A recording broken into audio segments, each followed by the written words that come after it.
नमस्ते दोस्तों, आप सभी का स्वागत है मेरे YouTube चैनल पे बायो जर्नी विद प्रोफेसर सागर। अगर आपको बायोलॉजी कंसेप्ट बहुत ही सिंपल वे से सीखना है with the help of diagram, some GIF, flow chart और डिस्क्रिप्शन, तो ये चैनल को आप ज़रूर सब्सक्राइब करें, आपके दोस्तों के साथ भी शेयर करें। तो आ गए एक नए टॉपिक के साथ जो है 11th स्टैंडर्ड का ह्यूमन न्यूट्रिशन। तो आज ये टॉपिक में हम लोग डिस्कस करेंगे ह्यूमन न्यूट्रिशन क्या होता है, बेसिकली न्यूट्रिशन क्या होगा, और human digest system we will try to complete in this lecture.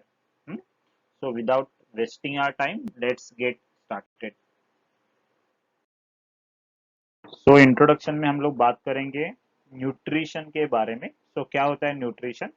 Basically nutrition is the sum of process by which an organism consume and utilizes the food substance। तो अगर आपने ये डेफिनेशन देखा, ये क्या है? सम ऑफ द प्रोसेसेस, सम मतलब total. सो जितना भी प्रोसेस आपको आपके बॉडी में हो रहा है, जहां पे क्या करेगा ये ऑर्गेनिज्म है, ये ऑर्गेनिज्म फूड को कंज्यूम करेगा, उसको यूटिलाइज करेगा, और इसी प्रोसेस को हम लोग क्या बोलते हैं? न्यूट्रिशन। सो न्यूट्रिशन का क्या डेफिनेशन आपको याद रखना है? It is sum of the processes by which an organism by which an organism consumes and utilizes the food substance। मतलब जो प्रोसेस से एनिमल या फिर ऑर्गेनिज्म फूड को कंज्यूम करेगा, उसको यूटिलाइज करेगा।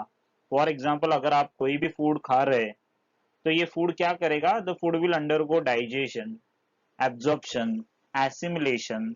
ओके, और ये एसिमुलेट होने के बाद जितने भी सिंपल फूड है वो आपका बॉडी यूटिलाइज करेगा। तो इसको हम लोग बोलते हैं न्यूट्रिशन। तो ये आपको डेफिनेशन याद रखना पड़ेगा, nutrition. Another definition of the nutrition which is given by World Health Organization. तो ये क्या वर्ल्ड हेल्थ ऑर्गेनाइजेशन क्या बोलता है? देखो, nutrition as intake of food consider in relations to body's dietary needs. मतलब आपके बॉडी के डाइटरी नीड्स को कंप्लीट करने के लिए क्या है, जब भी आप फूड लेते हो, that is called as nutrition. Now your body required nutrient. अभी न्यूट्रिएंट ऑब्टेन किधर से होगा? डाइट से। तो ये डाइट लेने के बाद your body will receive the nutrient. Okay, तो यही प्रोसेस को हम लोग क्या बोल सकते हैं? That is nutrition. तो क्या डेफिनेशन है? Nutrition as the intake of food consider in relation to body's dietary need. मतलब बॉडी के डाइटरी नीड्स को फुलफिल करने के लिए हम लोग जो कुछ फूड खाएंगे उसको क्या बोलते हैं? न्यूट्रिशन। ये डेफिनेशन किसने दिया है? वर्ल्ड हेल्थ ऑर्गेनाइजेशन ने। तो according to the World Health Organization क्या डेफिनेशन है? It is a intake of food consider in relation to body's dietary needs. अभी बॉडी के डाइटरी नीड्स क्या होते हैं? द बॉडी के डाइटरी नीड्स में आएंगे carbohydrates, proteins, fat, vitamins, minerals, water and fibers। Obviously they are required in adequate quantity। मतलब एक डेफिनेट क्वांटिटी में उसकी जरूरत है, तो उसको हम लोग बोलते हैं डाइटरी नीड। अभी ये न्यूट्रिशन का क्या है? न्यूट्रिशन का कुछ तो फंक्शन है। Why the nutrients are required? For variety of reason. Okay, बहुत सारी रीजन है जिसकी वजह से ये न्यूट्रिएंट की जरूरत है। क्या जरूरत हो सकती है? एक तो आपके बॉडी के ग्रोथ के लिए न्यूट्रिएंट्स आर रिक्वायर्ड, राइट? आपका बॉडी का अगर ग्रोथ होना है तो उसके लिए क्या चाहिए? न्यूट्रिएंट की जरूरत है। दूसरा क्या है? आपके बॉडी में कोई भी एक्टिविटी चाहिए तो उसके लिए एनर्जी लगेगा। तो न्यूट्रिएंट क्या प्रोवाइड करता है? Energy for life activities. Nutrient की वजह से क्या होता है? नॉर्मली हम लोग फूड कंज्यूम करते हैं तो ये फूड का बॉडी में ऑक्सीडेशन होता है, और ये ऑक्सीडेशन होने के बाद बॉडी में क्या होता है? न्यूट्रिएंट्स मतलब एनर्जी रिलीज होगा, और ये energy that is release in the form of heat, और यही हीट है आपके बॉडी टेम्परेचर को मेंटेन करने के लिए यूज होगा, और ये न्यूट्रिएंट की जरूरत है अगर कोई टिश्यू को रिपेयर होना है तो all these are functions of the nutrient. क्या क्या फंक्शंस है? पहला तो है एनर्जी फॉर लाइफ एक्टिविटीज, मतलब आपका जितना भी एक्टिविटीज है मस्कुलर रहने दो, लोकोमोशन रहने दो, मूवमेंट रहने दो, digestion, respiration, all the activities internal या फिर एक्सटर्नल, उसके लिए एनर्जी रिक्वायर्ड, ये एनर्जी प्रोवाइड करने का काम कौन करेगा? Nutrients. Okay, these are going to provide material for the growth. Body का ग्रोथ है तो न्यूट्रिएंट की जरूरत है। मैंने बोला आपको, जैसे it is also going to maintain the body temperature, मतलब बॉडी का टेम्परेचर मेंटेन रखना है तो फूड को क्या होगा? Food will has to undergo oxidation. जब भी फूड का ऑक्सीडेशन होगा, रिलीज या फिर ऑक्सीडेशन होगा, तभी energy is release in the form of heat energy, और यही एनर्जी आपका बॉडी का टेम्परेचर मेंटेन करने के लिए हेल्प करेगा, और ये क्या करेगा? रिपेयर भी करेगा आपके टिश्यू को। तो ये है न्यूट्रिएंट का इंट्रोडक्शन। ओके, मतलब न्यूट्रिएंट का डेफिनेशन हम लोगों ने देखा, न्यूट्रिएंट की क्या जरूरत है उसके बारे में हम लोग डिस्कस किया। Okay, so all these are nutrient. देखो क्या है? कार्बोहाइड्रेट है, प्रोटीन्स है, लिपिड्स है, vitamin, water and food nutrients. तो all these are consider as nutrient, right. So ये न्यूट्रिशन के अंदर बहुत सारा प्रोसेसेस आता है। कौन कौन से प्रोसेसेस है विचार? पहला प्रोसेस जो है दैट इज इंजेशन। इंजेशन मतलब हम लोग जो कुछ फूड इंजेस्ट करेंगे, जो कुछ फूड हम लोग खाएंगे, वो प्रोसेस को हम लोग क्या बोलते हैं? इंजेशन। एक बार ये फूड अंदर आ गया, मतलब जब भी आपने ये फूड कंज्यूम किया, तो ये फूड क्या होगा? ये food will undergo digestion. Okay, food क्या होगा? It will undergo digestion. तो डाइजेशन में क्या होता है? What is digestion? Digestion is defined as a process where complex, non-diffusible, non-absorbable, right? तो ये जितने भी है कॉम्प्लेक्स है वो कन्वर्ट होगा सिंपल में, नॉन डिफ्यूजेबल है वो कन्वर्ट होगा डिफ्यूजल में, नॉन एब्जॉर्बेबल है that is going to convert into absorb absorbable, that is food which is going to later on absorb. मतलब जो फूड एब्जॉर्ब नहीं होने वाला है वो एब्जॉर्ब हो जाएगा, जो फूड कॉम्प्लेक्स है वो सिंपल में कन्वर्ट होगा, जो फूड नॉन डिफ्यूजेबल है मतलब डिफ्यूज नहीं हो सकता, वो कन्वर्ट होगा डिफ्यूजेबल फूड में। और उसी प्रोसेस को क्या बोलते हैं? डाइजेशन। तो ऑब्वियसली डाइजेशन के लिए क्या चाहिए? द डाइजेस्टिव एंजाइम चाहिए। तो डाइजेशन होगा आपके डाइजेस्टिव ट्यूब में with the help of digestion और with the help of digestive enzyme. एक बार ये डाइजेशन हो गया तो आपका जो डाइजेस्टिव सिस्टम है ये फूड को एब्जॉर्ब करेगा। तो next process is called as absorption. मतलब पहले है आपने खाना खाया, दैट इज इंजेशन। ओके, वो खाना डाइजेस्ट हो गया with the help of digestive enzyme, उसको बोलते हैं डाइजेशन। डाइजेशन होने के बाद ये खाना जो है, whatever the food is there, whatever the nutrients are there, they are absorb. कहाँ पे एब्जॉर्ब होता है? इंटेस्टाइन में, बिकॉज इंटेस्टाइन का सरफेस एरिया ज्यादा है, और ये एब्जॉर्ब होके फूड आएगा आपके ब्लड में, बराबर। तो ये ब्लड से क्या होगा? It will go to the different parts of the body. Okay, blood का मेन फंक्शन क्या है? Provide nutrient, provide oxygen to the different parts of the body. तो ये एसिमुलेशन में क्या होता है? Whatever that food is being absorb, जो कुछ फूड एब्जॉर्ब हो गया है वो डिफरेंट ऑर्गन के पास जाएगा, वहां पे एब्जॉर्ब फूड है वो यूटिलाइज करेंगे। कैसे यूटिलाइज करेंगे? ये न्यूट्रिएंट्स की वजह से साइटोप्लाज्म का कंटेंट बढ़ेगा। ओके, मतलब हर एक सेल के अंदर क्या जाएगा? ये न्यूट्रिएंट्स रिसीव करेंगे, ये nutrients will be received by each and every cell. हर एक सेल के अंदर ये न्यूट्रिएंट जाएंगे, वहां पे क्या हो जाएंगे? एसिमुलेट हो जाएंगे। एसिमुलेट मतलब साइटोप्लाज्म का कंटेंट बढ़ेगा, और उसके बाद में जो कुछ फूड एब्जॉर्ब नहीं हुआ है, जो कुछ फूड डाइजेस्ट नहीं हुआ है, that will be thrown out of the body by a process called as egestion. Egestion को भी हम लोग बोल सकते हैं डेफिकेशन। तो इजेशन क्या है? That is removal of undigested waste product, उसको दूसरा के नाम क्या है? डेफिकेशन। ओके, तो ये क्या है? That is all the steps और प्रोसेसेस इन्वॉल्व इन न्यूट्रिशन। मतलब न्यूट्रिशन के अंदर अपने को ये सब स्टडी करना पड़ेगा, इंजेशन कैसे होता है, डाइजेशन कैसे होता है, एब्जॉर्प्शन के लिए कौन कौन से प्रोसेसेस सबसे, फिर से मतलब एब्जॉर्प्शन के लिए कौन कौन से प्रोसेस इन्वॉल्व है, एसिमुलेशन कैसे होगा, और डेफिकेशन कैसे होगा। तो ये स्टडी करेंगे तभी हम लोगों का ये मतलब पूरा न्यूट्रिशन चैप्टर कंप्लीट होगा।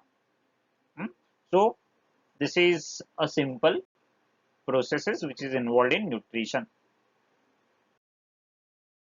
तो ह्यूमन डाइजेस्ट सिस्टम अगर आपने देखा तो ह्यूमन डाइजेस्ट सिस्टम के अंदर basically it can be classified into two categories. One is called as digestive tube. Okay, पहला जो आता है that is called as digestive tube, या फिर हम लोग उसको बोलते हैं एलिमेंट्री कैनाल. तो आपको जो कुछ डायग्राम में दिख रहा है all these are alimentary canal right from your oral cavity up to the anus. All these are what that is alimentary canal. तो ये है पहला पार्ट जिसको हम लोग बोलते हैं एलिमेंट्री कैनाल या फिर डाइजेस्टिव ट्यूब. जो दूसरा पार्ट है दैट इज एसोसिएटेड ग्लैंड, मतलब जो ग्लैंड डाइजेशन के लिए हेल्प करेंगे that is called as associated gland. तो ये लेक्चर में हम लोग सिर्फ डाइजेस्टिव ट्यूब कंप्लीट करेंगे. नेक्स्ट लेक्चर में हम लोग डिस्कस करेंगे एसोसिएटेड ग्लैंड. तो एलिमेंट्री कैनाल कहां से स्टार्ट होता है? Right from your mouth up to the anus. क्या क्या आएगा एलिमेंट्री कैनाल के अंदर? जो पहला पार्ट है दैट इज माउथ, उसके बाद में आएगा ओरल कैविटी, ओरल कैविटी के बाद में next part is called as pharynx, pharynx के बाद में आपको दिख रहा है यहाँ पे ईसोफेगस है, ईसोफेगस ओपन होगा स्टमक के अंदर, stomach will open into small intestine, small intestine will open into large intestine, and finally कहाँ पे ओपन होगा? That is anus. Anus is a part जहां से undigested waste product is thrown out of the body. तो ये पूरा part है that is a part of alimentary canal. Associated glands कौन कौन से स्टडी करेंगे हम लोग? सलाइवरी ग्लैंड जो सलाइवा प्रोड्यूस करेगा, लीवर जो है लार्जेस्ट एक्सोक्राइन ग्लैंड उसके बारे में डिस्कस करेंगे, और पैनक्रियाज, यहाँ पे देखो ये पैनक्रियाज का लोकेशन है. तो ये तीन एसोसिएटेड ग्लैंड हम लोग डिस्कस करेंगे इन डिटेल. तो आज हम लोग डिस्कस करते हैं दैट इज एलिमेंट्री कैनाल. तो एलिमेंट्री कैनाल में जो पहला पार्ट है, तो एलिमेंट्री कैनाल क्या है? It is a long tubular structure. Okay, इसके वजह से उसको क्या बोलते हैं? Digestive tube. एलिमेंट्री कैनाल का लेंथ है 8 टू 10 मीटर. ओके, कितना लेंथ है? 8 टू 10 मीटर. और उसके अंदर ये all these parts are included. तो पहला पार्ट हम लोग देखेंगे that is a mouth.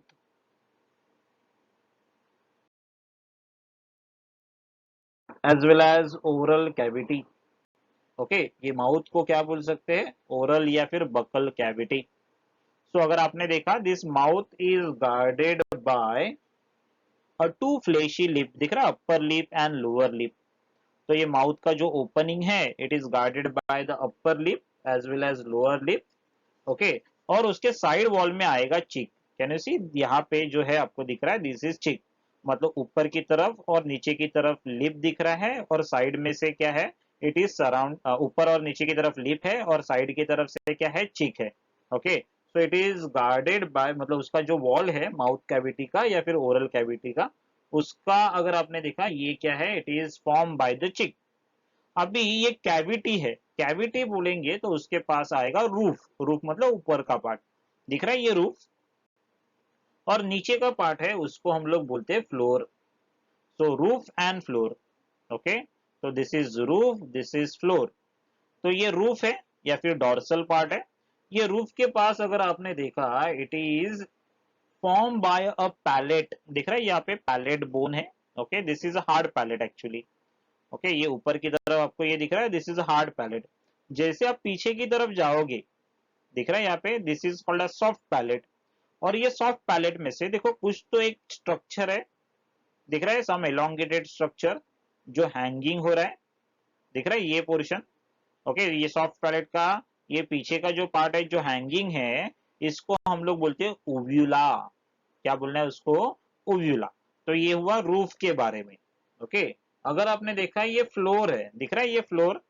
Floor के ऊपर क्या प्रेजेंट है? यहाँ पे है टंग इज प्रेजेंट. ओके, और सलाइवरी ग्लैंड भी किधर ओपन होगा? It is going to open into the oral cavity. तो आपको क्या याद रखना है? माउथ इज, और ओरल दिख रहा है यहाँ पे माउथ और ओरल कैविटी और buccal cavity it is bounded by fleshy lip. दिख रहा है ऊपर की तरफ और नीचे की तरफ लिप है. उसके बाद में उसका रूफ है एंड फ्लोर है. रूफ में क्या है? There is hard palate and soft palate. Soft palate क्या हो जाएगा? एंड होगा into the hanging structure called as uvula. Okay, ये हार्ड पैलेट है, ये सॉफ्ट पैलेट है. उसके बाद में फ्लोर के ऊपर क्या है, टंग है, राइट। और ये टंग देखो नीचे फ्लोर को अटैच है, दिख रहा है यहाँ पे। तो ये जो अटैचमेंट है उसको बोलते हैं लिंगुअल फ्रीनेलम। क्या बोलना है उसको, लिंगुअल फ्रीनेलम, मतलब जहां पे जो टंग को क्या करेगा, अटैच करके रखेगा। अगर आपको ये दिख रहा है ओरल कैविटी, ये ओरल कैविटी के ऑन आइदर साइड यहाँ पे दिख रहा है, ये जो टंग है उसके पीछे की तरफ, और ये उविला के आइदर साइड में there is a tonsil called as palatine tonsil. अब ये टॉन्सिल्स होता क्या है, basically tonsils is a lymphoid tissue, और ये लिम्फॉइड टिश्यू है, ये क्या करेगा, अगर आपके माउथ में कोई भी इंफेक्शन होगा तो यहाँ पे टॉन्सिल्स को स्वेलिंग आता है, जिसको हम लोग बोलते हैं टॉन्सिलाइटिस। क्या बोलना है उसको, टॉन्सिलाइटिस। तो टॉन्सिलाइटिस में क्या होगा, स्वेलिंग आएगा, और कभी कभी स्वेलिंग आने की वजह से आपको there is difficulty in swallowing, आपको कोई भी फूड खाने में थोड़ा डिफिकल्ट होगा, थोड़ा दर्द होगा, और इसके वजह से आपको फीवर भी आता है। तो बेसिकली टॉन्सिल क्या है, गेट कीपर है, मतलब अगर कोई भी इंफेक्शन जब भी आपको पहले होगा तो ये टॉन्सिल को इंफेक्शन होगा और उसको स्वेलिंग आएगा। तो ये था ओरल कैविटी के बारे में। ओरल कैविटी के अंदर और एक पार्ट अगर आपने मेंशन किया यहाँ पे, अगर आपने देखा यहाँ पे ओरल कैविटी के अंदर क्या है, टीथ है। तो teeth and tongue is two major part of the oral cavity. ये बहुत ही सबसे इंपॉर्टेंट है, बिकॉज टीथ क्या करेगा, फूड को चबाने के हेल्प करेगा, मतलब जो फूड पार्टिकल है, जो लार्जर फूड पार्टिकल है, उसको स्मॉलर फूड पार्टिकल में कन्वर्ट करेगा, जिसको हम लोग बोल सकते हैं मैकेनिकल डाइजेशन। और टंग क्या करेगा, टंग ये सलाइवा को फूड के साथ मिक्स करता है, फूड का बोलस बनाने के लिए हेल्प करेगा। बोलस मतलब सम स्पेरिकल स्ट्रक्चर, सो दैट जो स्पेरिकल स्ट्रक्चर ऑफ फूड है वो कैन इजीली पास, और ये स्वेलोइंग के लिए भी क्या करेगा, टंग हेल्प करेगा। तो अभी हम लोग डिस्कस करते हैं टीथ के बारे में। तो माउथ, ये देखो क्या क्या कंटेंट है, mouth for the reception of the food, buccal cavity, oral और mouth cavity consist of the palate. आपको दिख रहा है यहाँ पे ये पैलेट है, right, is roof, anterior hard palate and posterior soft palate. You can make out, यहाँ पे लिखा है hard palate and soft palate. Okay, उसके अलावा यहाँ पे क्या है, टीथ है।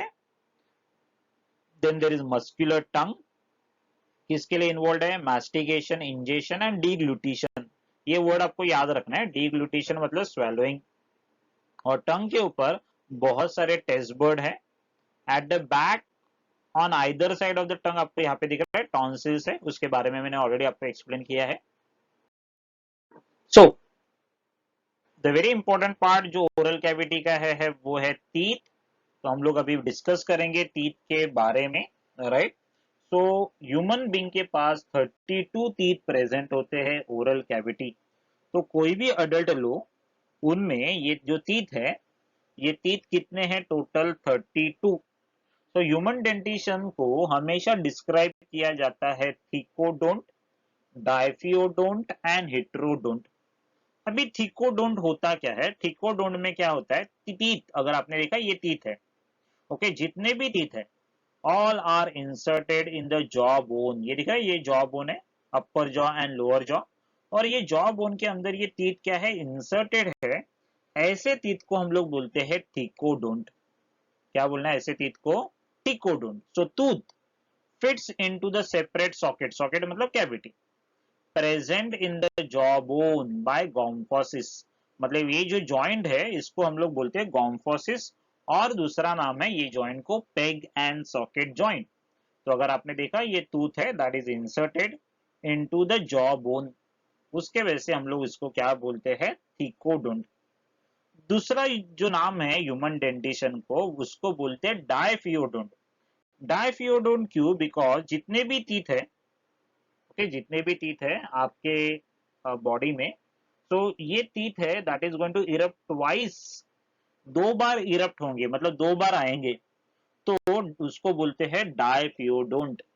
सो डायफियोडोंट क्या है, teeth is going to erupt twice. तो आपके देखो दो टीथ है, आपको दिख रहा है यहाँ पे, ये जो जितने भी टीथ आपको दिख रहे हैं ऊपर की तरफ, ये this is called as milk teeth.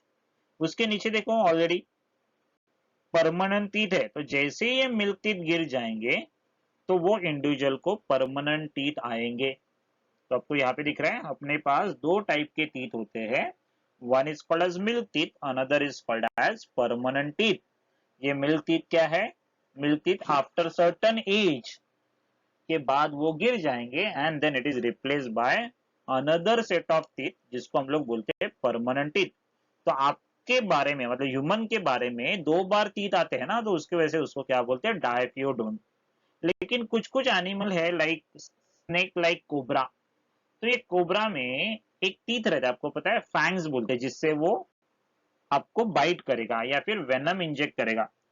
अगर आपने कोबरा के जो टीथ है वो कितने भी बार निकाले वो फिर से बार बार आएंगे, तो उसको बोलते हैं हम लोग पॉलीफ्यूडोंट। ओके, आपको सिर्फ ये याद रखना है, उसको हम लोग क्या बोलते हैं? That is called as पॉलीफ्यूडोंट।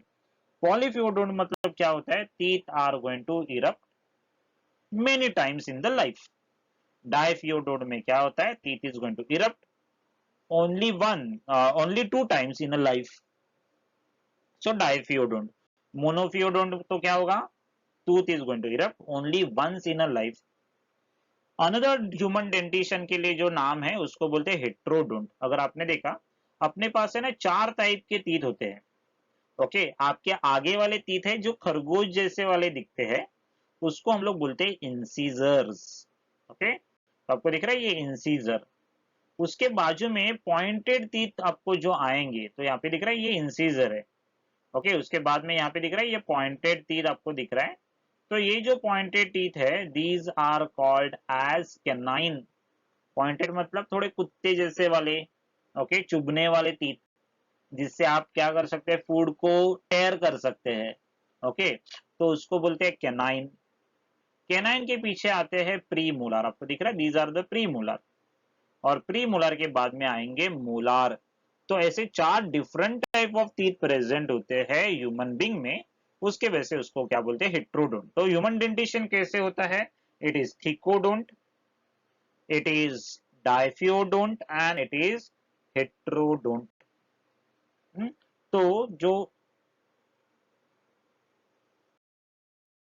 Dental formula है, ये डेंटल फॉर्मूला को ऐसे रिप्रेजेंट करते हैं। कैसे लिखेंगे?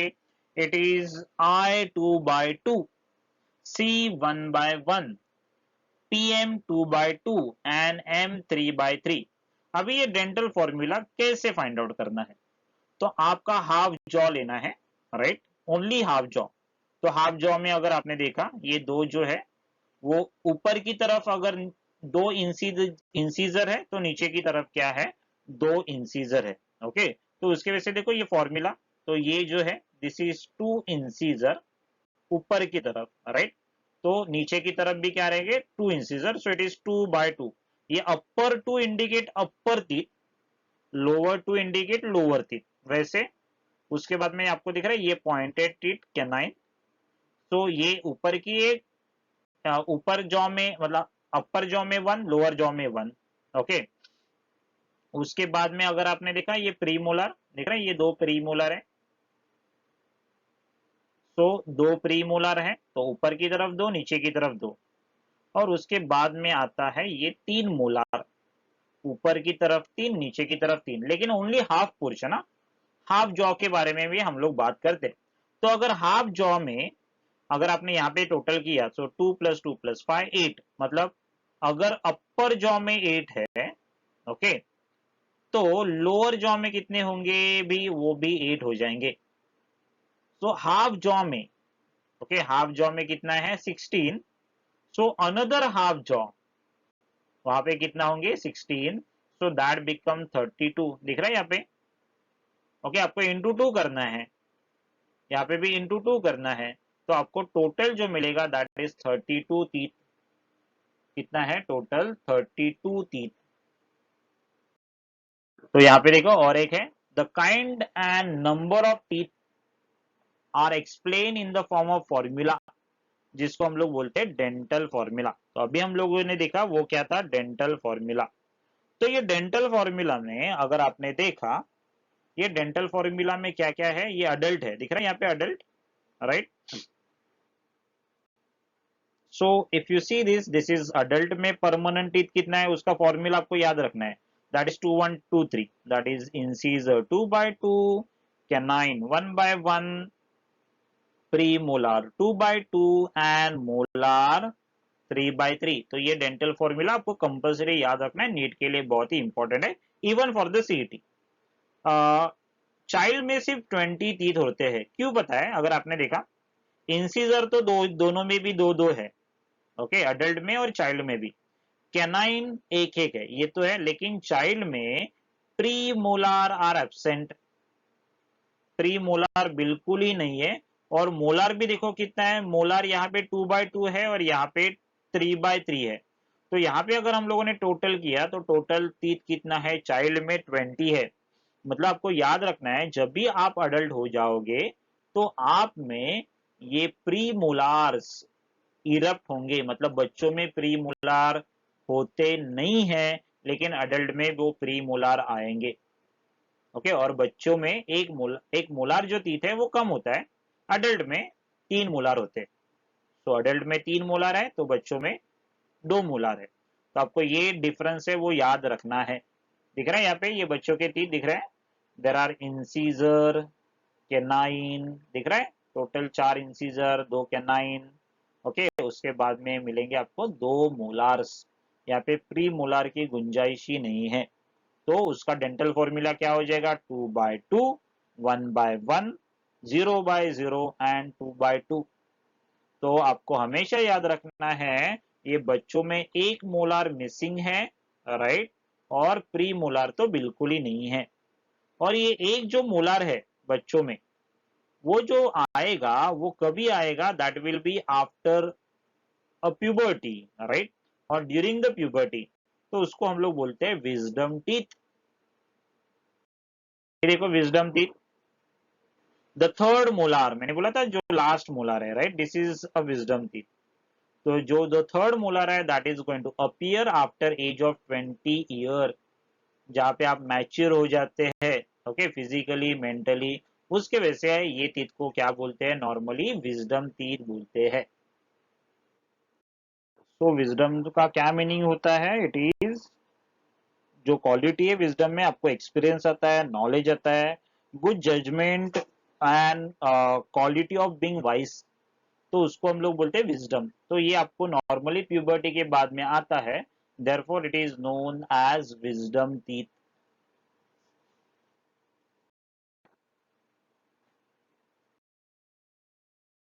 के स्ट्रक्चर के बारे में हम लोग अभी डिस्कस करते हैं। अगर आपने देखा, ये जो स्ट्रक्चर आपको दिख रहा है that is a structure of tooth, single tooth है, एक रहेगा तो tooth, many are called as teeth, right. तो अगर आपने यहाँ पे देखा, ये जो टूथ है, ये गम के ऊपर जो है उसको बोलते हैं क्राउन, गम, या फिर उसको दूसरा नाम है गिंगीवा, हिंदी में हम लोग जिसको बोलते हैं मसूड़े, राइट। सो ये मसूड़े के जो ऊपर का जो पार्ट है उसको हम लोग बोलते हैं क्राउन, और जो पार्ट जॉ बोन के अंदर है उसको हम लोग बोलते हैं रूट, राइट। तो अगर आपने देखा, ये क्राउन का जो पार्ट विजिबल है, मतलब आप जब भी स्माइल करोगे तो जो कुछ व्हाइट पार्ट आपका दिखेगा, राइट, हंसने के बाद, ये किससे बना है? एनामल। एनामल क्या होता है? Enamel is a hardest portion in the body, okay, और ये बना है कैल्शियम फॉस्फेट एंड कार्बोनेट से। सो ये है एनामल। एनामल क्या करेगा? Enamel is the hardest portion, okay, क्या है? ये हार्डेस्ट सब्सटेंस है, और ये किससे बना है? Calcium phosphate and calcium carbonate. So जो बेसिक शेप है टूथ का, वो है बिकॉज ऑफ अ डेंटाइन। दिख रहा है आपको ये डेंटाइन? तो ये डेंटाइन के वजह से क्या होगा, ये टूथ को बेसिक शेप मिलेगा। तो डेंटाइन है, ये क्या है? It is a calcified connective tissue, okay. What is dentine? ये है कैल्सिफाइड कनेक्टिव टिश्यू। और ये डेंटाइन के अंदर आपको दिख रहा है, ये है पल्प कैविटी या फिर पल्प चेम्बर, ओके। तो ये पल्प चेम्बर किससे बना है और इसके अंदर क्या क्या है? There is a connective tissue pulp. क्या है इसके अंदर? कनेक्टिव टिश्यू पल्प, जिसके अंदर रहता है ब्लड वेसल्स, जिसके अंदर होगा नर्व्स, जिसके अंदर होगा लिम्फ वेसल।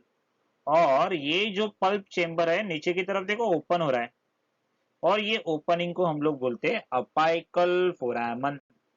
क्या बोलते हैं? अपाइकल फोरामन। तो ये जो पल्प चेंबर है नीचे की तरफ रूट के अंदर ये फॉर्म करेगा रूट कैनाल, दिख रहा है यहाँ पे रूट कैनाल। और ये रूट कैनाल नीचे जहां पे ओपन होगा उसको हम लोग बोलते हैं अपाइकल फोरामन। तो रूट में ये आपको दिख रहा है ये डेंटाइन है। तो रूट में अगर आपने देखा dentine is covered bye a cementum, दिख रहा है ये डेंटाइन के बाहर की तरफ क्या है? सीमेंटम है। तो सीमेंटम भी क्या है? बोन लाइक स्ट्रक्चर है जो क्या करेगा? रूट को ये सॉकेट बोन से अटैच करने के लिए हेल्प करेगा with the help of periodontal ligament. मतलब ये पेरी मतलब सराउंडिंग, डोंट मतलब टीथ। तो टीथ को सराउंड करने वाला जो लिगामेंट है, लिगामेंट क्या करेगा? Ligament always connect bone, bone to the bone, right. तो यहाँ पे आपको दिख रहा है ये पेरिडोंटल लिगामेंट है, ये क्या करेगा? ये सीमेंटम के साथ ये टीथ को प्रॉपरली या फिर ये टूथ को प्रॉपरली जॉ बोन के अंदर इंसर्ट होने के लिए हेल्प करेगा। So study of teeth with respect to their number, arrangement, development is known as dentition। तो जब भी हम लोग टीथ का स्टडी करेंगे जहां पे हम लोग उसके नंबर के बारे में डिस्कस करेंगे, अरेंजमेंट के बारे में डिस्कस करेंगे, डेवलपमेंट के बारे में डिस्कस करेंगे, उसको हम लोग बोलते हैं दैट इज डेंटिशन। तो यहाँ पे देखो क्या क्या कंटेंट है। सो स्ट्रक्चर ऑफ टीथ और tooth we can say crown, part above the gum, आपको दिख रहा है यहाँ पे लिखा है क्राउन। रूट, रूट क्या है? Made up of 2 or 3 projection which embedded into the gum.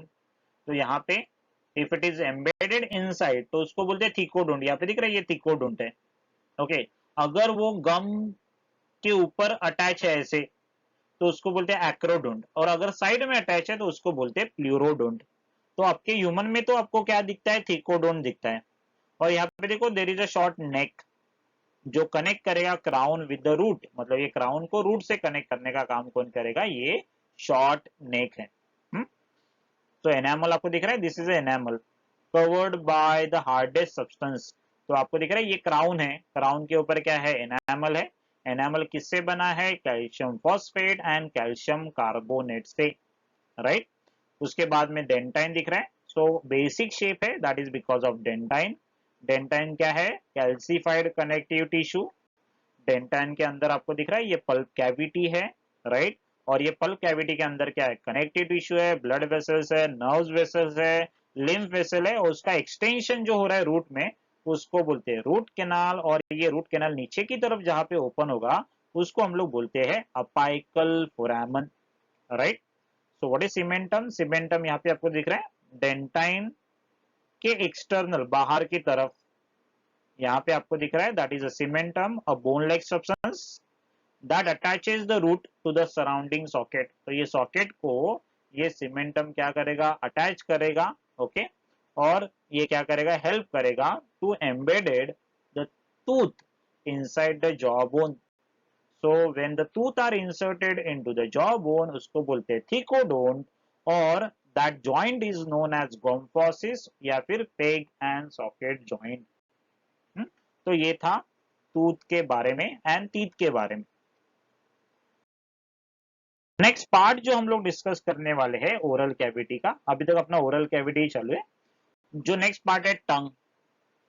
Tongue is highly muscular fleshy organ. सबसे ज्यादा मसल्स का कॉन्सेंट्रेशन है वो टंग में है। ये फ्लेशी ऑर्गन है, ट्रायंगुलर है अगर उसका शेप देखा तो। टंग के ऊपर छोटे छोटे क्या रहते हैं? कोनिकल स्ट्रक्चर, उसको बोलते हैं पैपिले। तो आपको दिख रहा है यहाँ पे पैपिले। तो these are a fungiform papillae आपको जो दिख रहे हैं। So these taste buds associated with the fungiform and vallate papillae. तो ये जो वैलिड पैपिले आपको दिख रहा है यहाँ पे, और यहाँ पे दिख रहा है फंजीफॉर्म पैपिले, उसके अंदर क्या होता है? Taste buds. तो पैपिले क्या है? Conical projection. ये कोनिकल प्रोजेक्शन के अंदर क्या है? Taste bud. टेस्ट बर्ड के पास क्या है? There are specialised cells. Okay, this is a modified epithelium we can say। आपको दिख रहा है यहाँ पे there is a sensory cells, there is a gustatory epithelial cells, दिख रहा है। तो ये epithelial cells as well as the neuron, ये मिला के क्या फॉर्म करेंगे, दैट इज सेंसरी एपिथेलियम। और ये टेस्ट बर्ड से हम लोग क्या कर सकते हैं, डिफरेंट डिफरेंट टेस्ट रिकॉग्नाइज कर सकते हैं। तो मस्क्यूलर एंड फ्लेशी ऑर्गन है, शेप देखो ट्रायंगुलर आपको दिख रहा है, lie along the floor of the buccal cavity, याद आ रहा है नीचे की तरफ बकल कैविटी को अटैच होता है, उसको बोलते हैं lingual frenulum. Upper surface bear a numerous projection, आपको दिख रहा है, these are called as papillae. Some papillae bear sensory receptor called as taste bud, आपको दिख रहा है ये फंजीफॉर्म पैपिले, उसको एनलार्ज किया है, यहाँ पे देखो ये वैलिड पैपिला है, उसको एनलार्ज करने के बाद अंदर की तरफ आपको दिख रहा है यहाँ पे there are cells called as gustatory cells, gustatory epithelium और सेंसरी एपिथेलियम, जो हेल्प करेगा in detection of different type of taste, right. ये टंग है और यहाँ पे देखो डिफरेंट डिफरेंट पैपिले आपको दिख रहे हैं, राइट। तो ये different region is responsible for a different taste. तो आपको यहाँ पे दिख रहा है जो टिप ऑफ द टंग है that is going to recognise a salty taste, थोड़ा उसके पीछे आपको दिख रहा है it is going to recognise the sweet taste. ये साइड पोर्शन है ऑफ द टंग, ये रिकॉग्नाइज करेगा सार टेस्ट, खट्टा टेस्ट।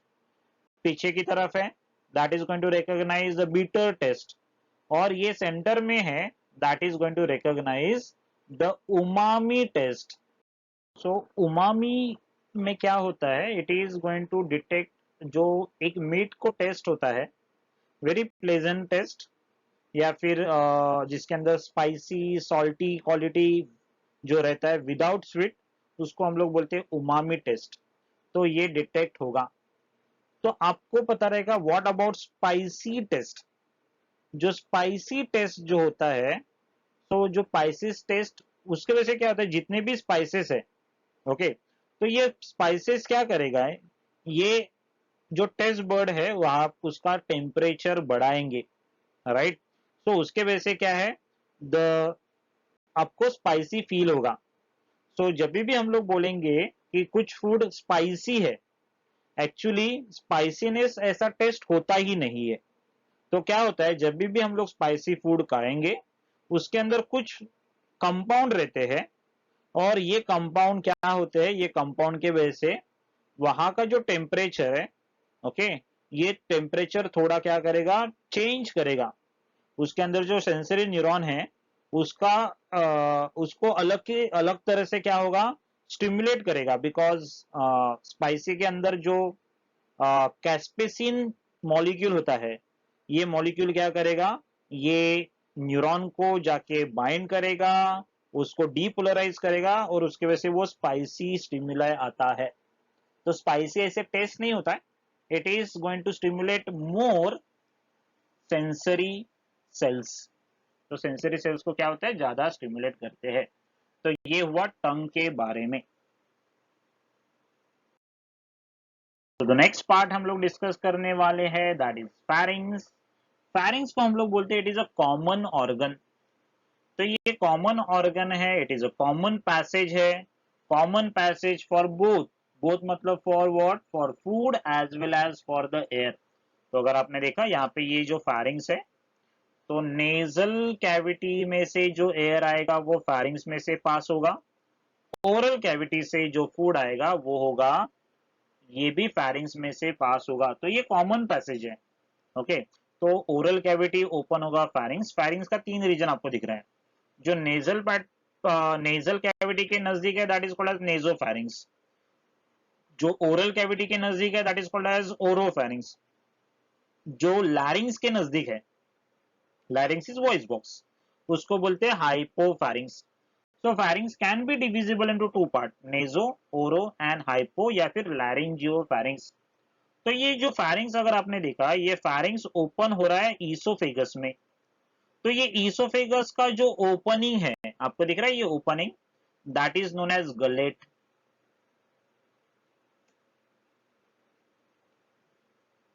सो आपको ये डायग्राम में दिख रहा है, ये है गलेट। तो pharynx is going to open into the esophagus with the help of small opening, that opening is called as gullet. Even that pharynx is going to open into the larynx, दिख रहा है यहाँ पे भी ये opening है, ये opening को हम लोग बोलते हैं ग्लॉटिस। ये जो ग्लॉटिस है it is covered bye a cartilaginous flap, दिख रहा है ये फ्लैप जिसको हम लोग बोलते हैं एपिग्लॉटिस। तो जब भी हम लोग फूड खाएंगे तो ये एपिग्लॉटिस क्या करेगा, ये ग्लॉटिस को कवर करेगा। तो ये फूड पार्टिकल है, ये रेस्पिरेटरी पाथवे में एंटर करेगा नहीं। तो क्या क्या डिस्क्रिप्शन है देखो फेरिंग्स के बारे में। Pharynx buccal cavity leads to the short pharynx, right. So pharynx जो है it is a common passage for food and air. Pharynx open into the trachea, दिख रहा है ये trachea, through a small opening, ये ओपनिंग को क्या बोलते हैं, glottis. Glottis is covered by, it is guarded by cartilaginous flap, दिख रहा है ये कार्टिलेजिनस फ्लैप जिसको हम लोग बोलते हैं epiglottis. Now these epiglottis is going to allow or it is going to close. कभी क्लोज होगा, ड्यूरिंग द स्वेलोइंग और डिग्लूटेशन। तो जब भी आप खाना खाओगे तो ये क्या होगा, ग्लॉटिस है, ये ग्लॉटिस को क्लोज करेगा epiglottis. So it is going to prevent the entry of the food into the trachea. तो ये फूड पार्टिकल सिर्फ इसोफेगस में जाएगा, ट्रैकिया में जाएगा नहीं। And lower region of the trachea, that is oropharynx, दिख रहा है ये oropharynx, it is going to open into the esophagus through a small opening and that opening is called as gullet। तो मैं आपको एक जीआईएफ दिखा दूं, वहां पे आपको समझेगा। यहाँ पे दिख रहा है ये फूड आया, ये देखो ये एपिग्लॉटिस ने ग्लॉटिस को कवर किया और ये फूड एंटर किया ईसोफेगस में, right. So that is how food is going to enter. फिर से देखो, फूड आया, epiglottis has covered the glottis और फूड आया गलेट से अंदर ईसोफेगस में। सो ये था फेरिंग्स के बारे में। फिर से एक बार देखो, so you can see this how it is going to close the glottis so that food particle cannot enter into the respiratory pathway।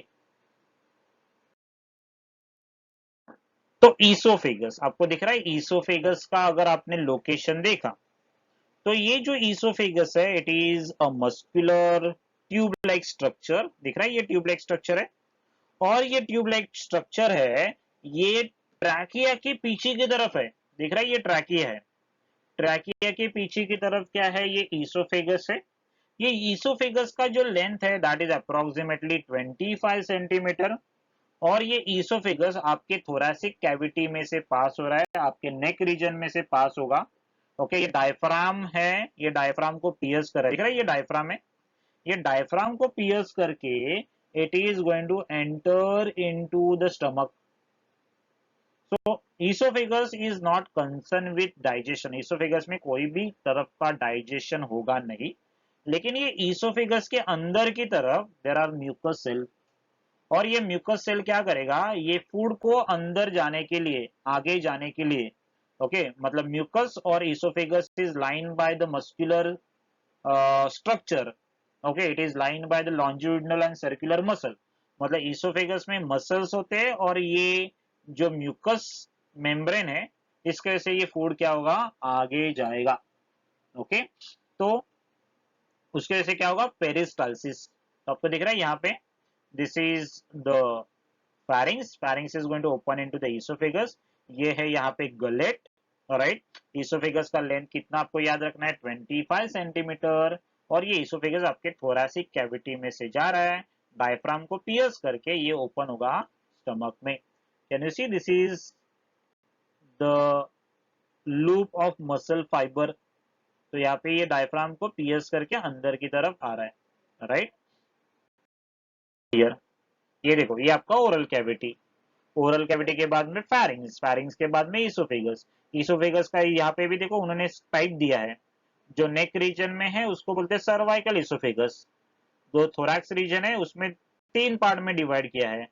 Okay, upper thoracic oesophagus, middle thoracic oesophagus and lower thoracic oesophagus. और यहाँ पे दिख रहा है, यहाँ पे है oesophageal, ईसोफेजियो gastric junction.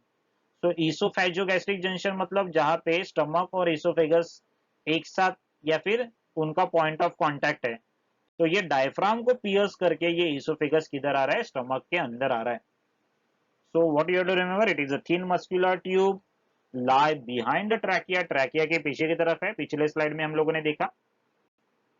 Length है 25 centimetre, passes through the neck, rib cage, pierce the diaphragm, okay, because ये रीजन है, यहाँ पे रिब केज होगा और ये रिब केज के अंदर ये सब पार्ट्स रहेंगे।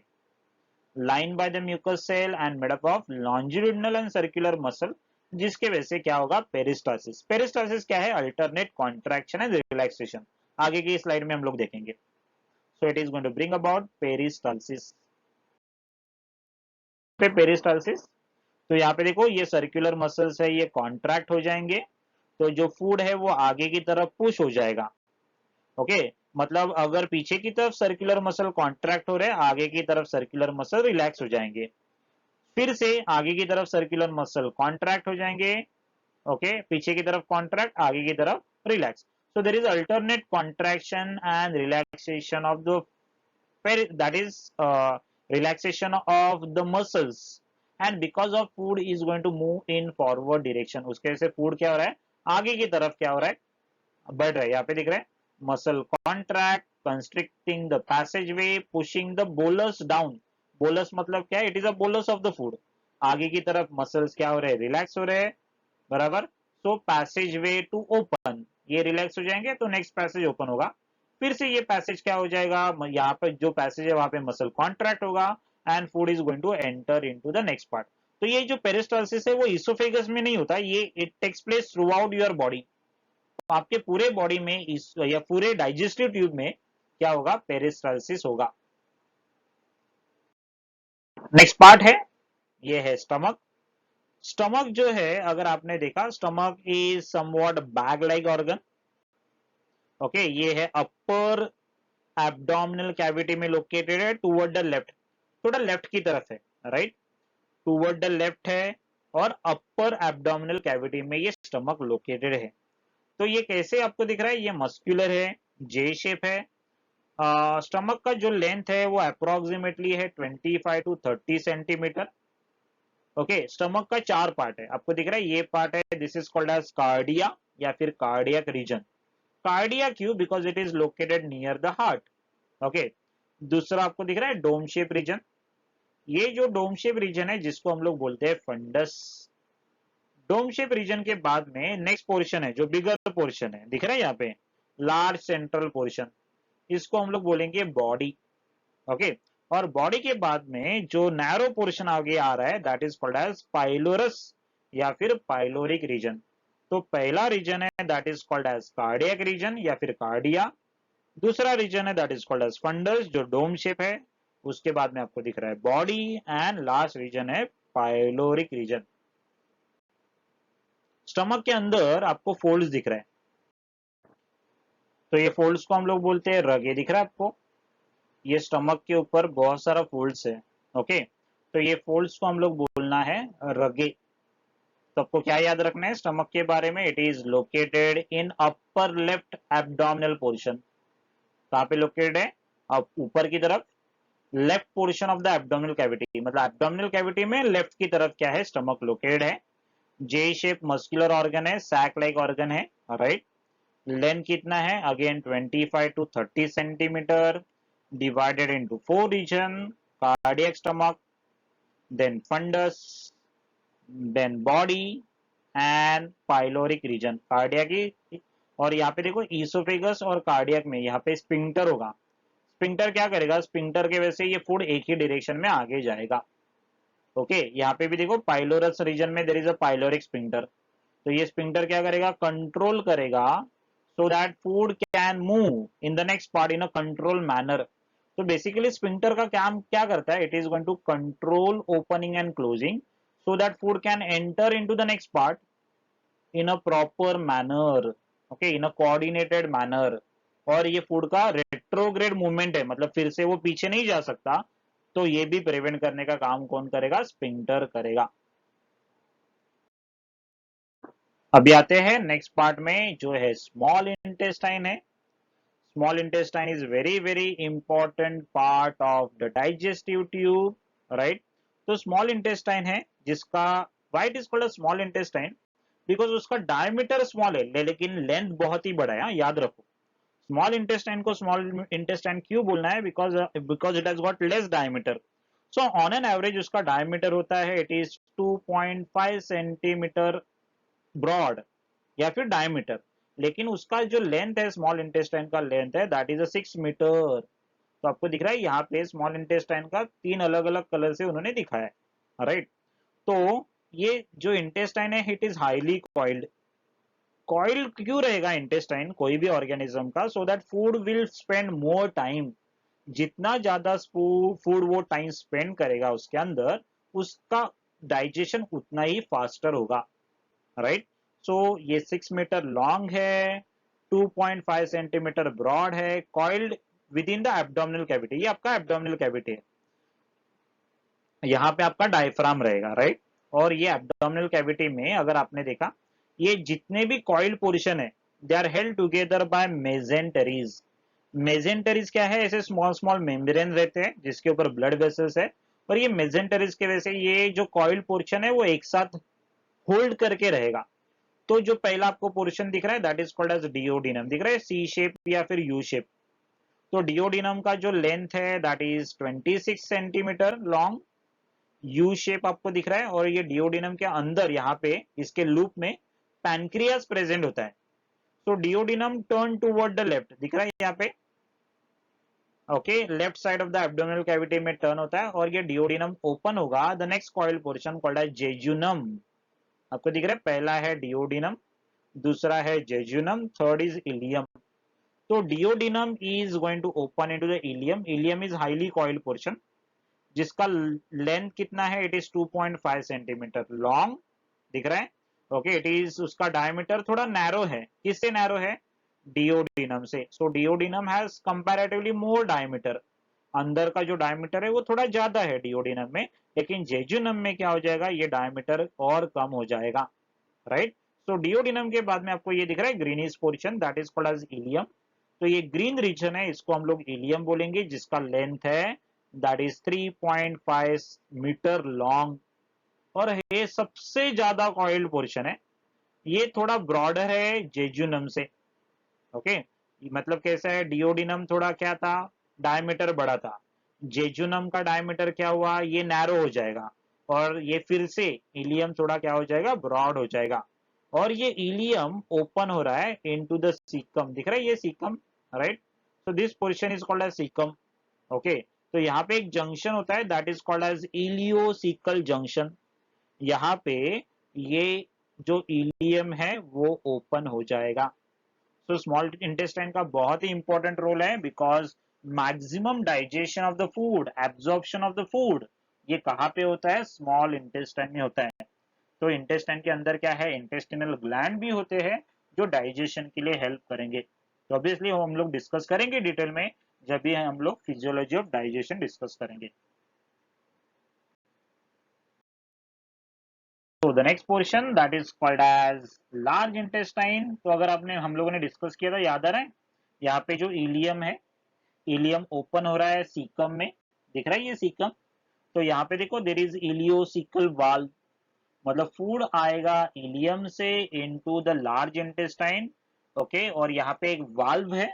वाल्व क्या करेगा? ओपनिंग एंड क्लोजिंग को कंट्रोल करता है, जिसको हम लोग बोलते हैं इलियोसिकल वाल्व। तो लार्ज इंटेस्टाइन को लार्ज इंटेस्टाइन क्यों बोलना है? Because of its larger diameter. तो लार्ज इंटेस्टाइन का डायमीटर क्या है? ज्यादा है, राइट। आपको दिख रहा है यहाँ पे it has got larger diameter, okay. Diameter ज्यादा है, कितना डायमीटर होगा? 4 to 6 सेंटीमीटर। लेंथ है 1.5 मीटर लॉन्ग, ओके। आपको दिख रहा है ये पहला पोर्शन है, इसको बोलते हैं सीकम। तो caecum is small blind sac, right. और ये सीकम में क्या है? देर इज, यहाँ पे दिख रहा है, it is located at the junction of ileum and colon. ये कोलॉन है, ये पूरा जो मैं अभी पॉइंटर से दिखा रहा हूँ, ये कोलॉन है, राइट। तो ये कोलॉन है। और ये क्या है? इलियम और कोलॉन के जंक्शन में आपको दिख रहा है यहाँ पे एक छोटा सैक जैसे ऑर्गन है, राइट, जिसको हम लोग बोलते हैं सीकम, ओके। जिसका length is approximately 6 metre long. और ये सीकम के अंदर क्या है? There are symbiotic micro organism, okay. और यहाँ पे आपको दिख रहा है एक वर्म लाइक स्ट्रक्चर दिखता है। तो ये वर्म लाइक स्ट्रक्चर को हम लोग बोलते हैं अपेंडिक्स, ओके। अभी ये जो अपेंडिक्स है उसको कभी कभी स्वेलिंग आ जाता है, तो स्वेलिंग आने के बाद क्या हो जाएगा, patient is going to experience extreme pain, बहुत ही एब्डोमिनल पेन होगा। ओके, तो in that case doctor surgery करके ये अपेंडिक्स को रिमूव करते हैं। अगर अपेंडिक्स को स्वेलिंग आया उसको बोलते हैं अपेंडिसाइटिस। तो उसके वजह से क्या होगा, doctor will perform the surgery और ये अपेंडिक्स को रिमूव करेंगे अगर उसको स्वेलिंग आया तो पहले जमाने में उसको बोलते थे it is called as vestigial organ. Vestigial मतलब क्या, जिसका कोई भी यूज नहीं है, बट एक्चुअली रिसेंट रिसर्च क्या बताता है कि it is not vestigial.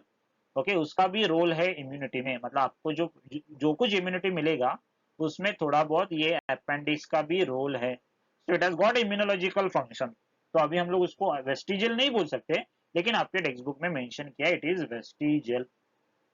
Okay, और आपको कोलॉन तो दिख रहा है, ये पूरा कोलॉन पोर्शन है, दिख रहा है ये कोलॉन, और ये कोलॉन के ऊपर भी आपको you can see there are folds are there.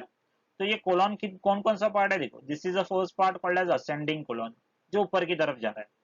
Okay, उसके बाद में यहाँ पे दिख रहा है थोड़ा, यहाँ पे फ्लेक्चर मतलब थोड़ा बेंड हो रहा है, और ये जो ट्रांसफर पोर्शन है that is called as transverse colon. फिर से ये देखो बेंड होके आएगा, that is known as descending colon. और ये डिसेंडिंग कोलॉन ओपन हो जाएगा next part which is again a part of you know part of this intestine called as rectum.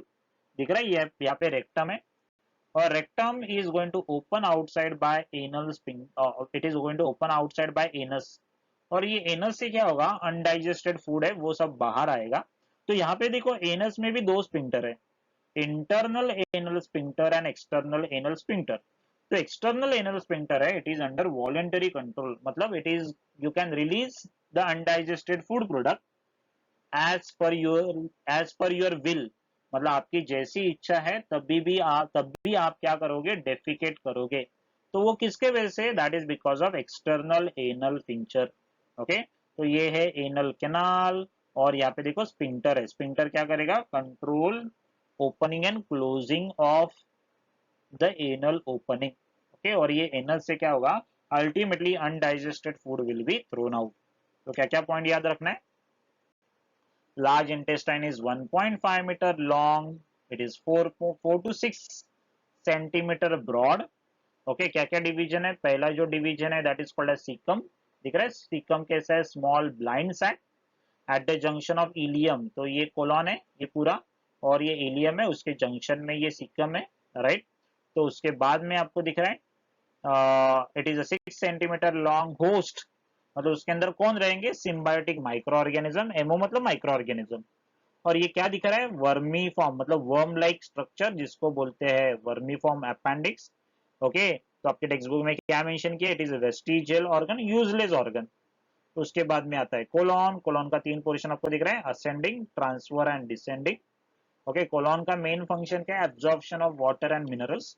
यहाँ पे कुछ डाइजेशन नहीं होगा, ये सिर्फ क्या करेगा, अनडाइजेस्टेड वेस्ट प्रोडक्ट में से वाटर मिनरल्स कुछ है तो उसको एब्जॉर्ब करेगा और ये आगे भेजेगा।